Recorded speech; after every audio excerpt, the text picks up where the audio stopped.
తండ్రి కొడుకులు గొప్పలు, అతి గొప్పలు చెప్పుకుంటూ ఉన్నారు. ఏంటంటే దాని మీద ప్రత్యేకంగా మాట్లాడాలనుకుంటున్నాను. తన 45 ఏళ్ల జీవితంలోట అసలు హత్యా రాజకీయాలు అంటుకోనటువంటి వ్యక్తి ఈయనట. ఎంత శుద్ధపూసలాగా కబుర్లు చెప్తా ఉన్నాడంటే, ఎన్టీఆర్ గారు మరణానికి కారకులు ఎవరో మరి ఒక్కసారి రాష్ట్ర ప్రజలందరికీ తెలుసు. అందులో ప్రత్యక్ష సాక్షి నేనే ఉన్నాను. మరి ఆయన మరణం మొదలు పెట్టుకుంటే అంతకుముందు కూడా ఇతను ఎవ్వరూ కూడా ఎప్పుడైనా మన సినిమాల్లో కూడా విలన్లు ఉంటారు, పెద్ద విలన్లు అంటే పెద్ద పెద్ద వాళ్ళు ఉంటారు, రాజకీయ నాయకులు కానీ లేకపోతే పెద్ద ధనవంతులు. వాళ్ళు హత్యలు చేయించాలనుకుని డైరెక్ట్ వాళ్ళే రంగంలో దిగరు. వాళ్ళు ప్రేరేపిత అంటే కొంతమందిని సుఫారీ ఏదో ఇచ్చి వాళ్ళని పంపించి హత్యలు చేయిస్తూ ఉంటారు. అదిగో అలాంటి బాపతే చంద్రబాబు నాయుడు కూడా డైరెక్ట్ ఉండడు రంగంలో. ఎందుకు మీకు 1995 సెప్టెంబర్ 1వ తేదీని నేను ముఖ్యమంత్రిగా ప్రమాణ స్వీకారం చేశాడు. ఆ చేసిన తరువాత ఆయన ఉన్నటువంటి టైంలో ఆ 4 ఏళ్ల కాలంలో రాష్ట్రంలో ఎన్ని హత్యలు జరిగినాయో ఒక్కసారి లిస్టు బయటికి తీస్తే తెలుస్తుంది. ముఖ్యంగా రాయలసీమలో ఒక వర్గం వాళ్ళ మీద విపరీతమైనటువంటి హత్యా రాజకీయాలను ప్రేరేపించింది ఎవరు? ఎందుకంటే కొన్ని సాక్ష్యాలు కూడా ఉంటాయి. మరి తర్వాత వచ్చినటువంటి ప్రభుత్వం వాళ్ళని అరెస్ట్ చేసి జైల్లో పెడితే తర్వాత ఈయన మళ్ళీ రాగానే వాళ్ళందరి మీద కేసులు ఎత్తేయించి వాళ్ళందరినీ కూడా నిర్దోషులుగా విడుదల చేయించిన సంఘటనే ఈయన హత్యా రాజకీయాలని ఎంతగా ప్రోత్సహిస్తారంటానికి చాలా సాక్ష్యాలు ఉన్నాయి. మనము వ్యక్తుల పేర్లు చెప్పేదానికంటే కూడా చంద్రబాబు అంటేనే హత్యా రాజకీయాలు కేర్ ఆఫ్ అనేటువంటి దీని మీద సినిమాలు కూడా వచ్చాయి. అందులో వాటి గురించి ప్రత్యేకంగా చెప్పాల్సిన పని లేదు. ఇక నిన్న ఈయన కొడుకు అసెంబ్లీలో అదేవిధంగా ఇప్పుడట బూతులు లేవట అసెంబ్లీలో వాళ్ళు మాట్లాడుతూ ఉన్నారు. బూతులు లేవంటే అసలు ప్రతిపక్షం అక్కడ ఉంటేనేగా, ప్రతిపక్షం ఉంటే కదా మీరు ఎన్ని రకాలుగా మాట్లాడారో. నిజంగా చెప్పాలంటే ఈయన ఇవో ఎన్ని ఉన్నాయో చూడండి. ఈయన మాట్లాడిన బూతులు ఈయన కొడుకు ఇద్దరు కూడా ఆ భాష నేను మాట్లాడలేను, పవన్ కళ్యాణ్. ఎందుకంటే నా భాష ఎప్పుడు కూడా ఖచ్చితంగా ఉంటుంది, అది సాంప్రదాయంగా ఉంటుంది. కనుక కొన్ని చెప్తాను. ఏంటి జగన్ సైకో ముఖ్యమంత్రి, ఒక ముఖ్యమంత్రి రాష్ట్రంలో పిచ్చోడు ముఖ్యమంత్రిగా ఉన్నాడు. అతి చేస్తే తోకలు కత్తిరిస్తాయి ఈయన మాటలు, అది నాయి బ్రాహ్మణులు ఉద్ధరించి. అలాగే జగన్ ఎర్రిపప్ప. ఇంకా నేను కఠినమైన పదాలు అవి చెప్పట్లేదు నేను. ఇంకా తర్వాత ఇక నాయన భయంకరంగా ఉన్నాయి ఇవి చెప్పాలంటే. ఒక్కొక్క వైసీపీ గూండాగాడి క్రిమినల్ కానీ మీకు రోడ్ల మీద కొడతా బట్టలోడు తీసి పిచ్చి మాటల. అరే ఏంట్రా అసెంబ్లీలో పాతేస్తా, ఇంకా ఆ పదాలు కూడా వాటల్లా నేను. అలాగే ఇక వాళ్ళ ఎమ్మెల్యేలు దళితుల్ని ఏ విధంగా తిట్టారో, పోలీసులను అచ్చెన్నాయుడు ఎలా తిట్టాడో.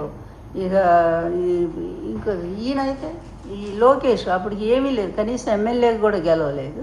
ఇతను మాత్రం ముఖ్యమంత్రిని పట్టుకొని నానా మాటలు అంటాడు. వీళ్ళు మాట్లాడిన భాష అంతా మర్చిపోయారు. ఎందుకంటే అది తండ్రి కొడుకులు ఇద్దరికి కూడా మరి మతిమరుపు అనే జబ్బు ఒకటి ఉన్నట్టుంది. వాళ్ళు మాట్లాడిన బూతులు, వాళ్ళ ఎమ్మెల్యేలు తిట్టిన తిట్లు. అదేవిధంగా వైఎస్ ఫస్ట్ అసలు ఎవరు స్టార్ట్ చేశారు? మా టైం నుంచి కూడా ఎగనెస్ట్గా అనేక పిచ్చి పిచ్చి రాతలన్నీ రాయించింది ఎవరు? ఈ చంద్రబాబు నాయుడు కదా. ఎన్టీఆర్ గారి మీద పిచ్చి కార్టూన్లు వేయించింది చంద్రబాబు నాయుడు కదా. ఇక నా మీద అయితే చెప్పేదే లేదు.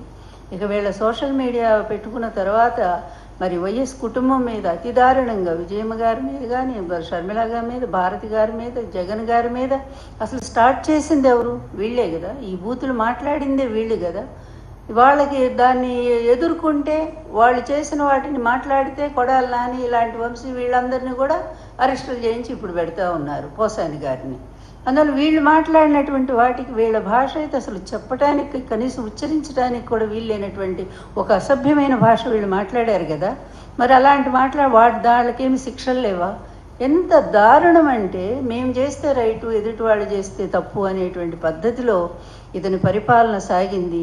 ఈ ద్వంద్వ ప్రమాణాలతో సాగుతున్నటువంటి ఈ పరిపాలన దానికి తగినట్టుగానే మనం చూస్తూనే ఉన్నాము. ఎన్నికల ముందు రకాల హామీలు, ఎన్నికల తర్వాతేమో వాటి సంస్కరణ పేరుతో వాటన్నిటిని పాతేయటం. అందువల్ల చంద్రబాబు నాయుడు అంటేనే అబద్ధాలు, చంద్రబాబు నాయుడు అంటేనే హత్యా రాజకీయాలు కేర్ ఆఫ్, చంద్రబాబు నాయుడు అంటేనే ఒక ప్రజా హంతకుడు, చెప్పాలంటే ప్రజా వ్యతిరేకి. చంద్రబాబు నాయుడు అంటేనే ఒక కుట్ర కుతంత్రాల రాజకీయాలకు ప్రతిబింబం. అట్లా చెప్పుకోవాలంటే ఎన్నో ఉన్నాయి. దానికి మించి ఈరోజు అతని కొడుకు కూడా తయారయ్యాడు. నిన్న ఆయన ఏదో పెద్ద పాయింట్స్ లేవదీసినట్టుగా నిన్న అసెంబ్లీలో చూశాను. ఏంటంటే జగన్ గారి పేరు అన్ని పథకాల మీద ఆయన పేరు పెట్టుకున్నారు అని చెప్పి చూపిస్తూ ఉన్నాడు. విద్యార్థులకు ఇచ్చిన సంచి మీద ఒక చిన్న మూల ఇంత చిన్న ఫోటో ఉంది జగన్. నిజంగా జగన్ గారు చేసినన్ని పథకాలు, ఈ రాష్ట్రంలో అమలు చేసినటువంటి హామీలు ఎప్పుడైనా మీ జీవితంలో చంద్రబాబు గారు ఎప్పుడైనా మీరు చేయగలిగారా? ఎప్పుడన్నా చేయగలిగారా? ఎలక్షన్ ముందు ఇవ్వటం, ఎలక్షన్ తర్వాత తప్పించుకొని తిరగడం. ఇప్పుడు అదే జరుగుతుంది కదా. 9 నెలల కాలంలో ఏమి ఇవ్వలేదు కదా. అలాంటి మీరు ఇంకా జగన్ గారిని ఎలా విమర్శిస్తారండి? నిన్న ఆయన చెప్తా ఉన్నాడు, విద్యామంత్రి అట ఆయన చెప్తా ఉన్నాడు లోకేష్, చూడండి అన్ని పథకాల మీద జగన్ పేరు. మరి మీ హయాంలో మీరు చేసినటువంటి ఇదిగోండి,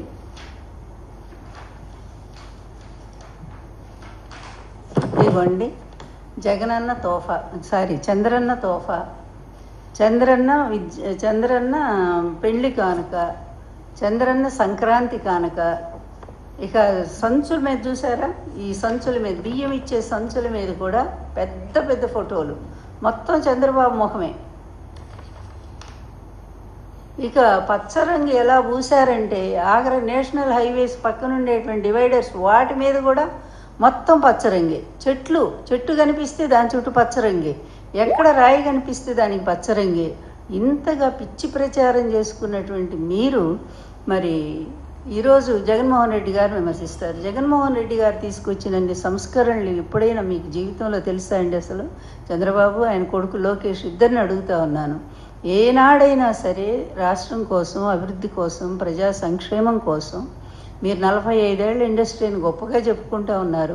ఈ 45 ఏళ్ళ ఇండస్ట్రీలో మీరు సాగించినటువంటి దురాచారాలు, అన్యాయాలు, అవినీతి, అది చెప్పాలంటే ఒక పెద్ద పుస్తకమే అవుతుంది, ఒక పెద్ద గ్రంథమే అవుతుంది. ఆల్రెడీ నేను రాశాను, అందులో ఉన్నాయి, చాలా ఉన్నాయి ఇతను చేసిన అవినీతి పనులన్నిటి గురించి కూడా. అందువల్ల మీరు వచ్చి ఈరోజు ఓ పతివ్రతలాగా, వృద్ధనారి పతివ్రత అని ఒక సామెత ఉంది. అసెంబ్లీలో ప్రతిపక్షం లేదు గనక మిమ్మల్ని మీరు పొగుడుకుంటా ఉన్నారు, మేము బూతులు మాట్లాడి అన్ని ఎటుపోతాయండి? చంద్రబాబు గారు ఎంత భయంకరమైనటువంటి తిట్లు తిట్టించారండి. మీ పట్టాభి కానివ్వండి, మీ పార్టీలో వాళ్ళు, మీ సోషల్ మీడియా కానీ ఎంత భయంకరమైన పోస్టులు అండి. భారతమ్మ గారిని మొన్న కూడా ఎంత హీనంగా తిడతా ఉన్నారు.